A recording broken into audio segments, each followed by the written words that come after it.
special επεισόδιο για την ημέρα του Αγίου Βαλεντίνου στη στήλη Βρες Outfit.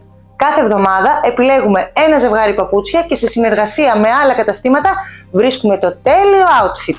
Σήμερα επιλέγουμε αυτό.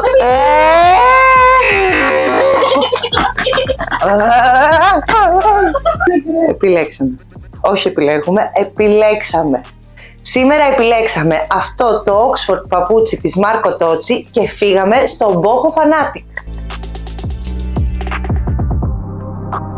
Γεια σου Τριάννα. Γεια σου Θεή. Τι κάνεις? Σου φέραμε αυτά τα παπούτσια για να μας βρεις το τέλειο outfit. Ωραία, ευχαριστούμε πάρα πολύ. Θα βρούμε το καλύτερο outfit. Τέλεια, πάμε.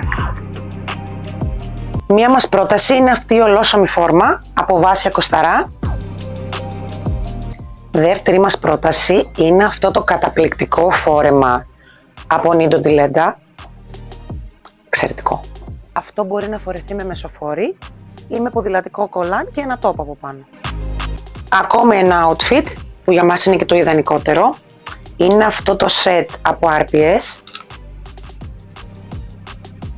Το γυλαίκο μαζί με το πουκάμισο από κόμπος με τα χυλάκια,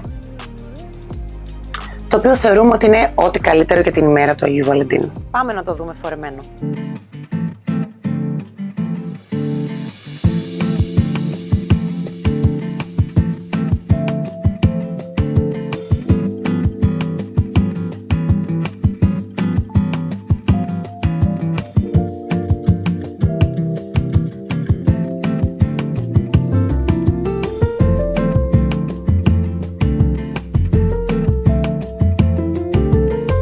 Αυτή ήταν η πρότασή μας για το Αγίου Βαλεντίνου. Γράψτε μας στα σχόλια αν σας άρεσε και τα λέμε την άλλη εβδομάδα στη στήλη Βρες Outfit. Γεια!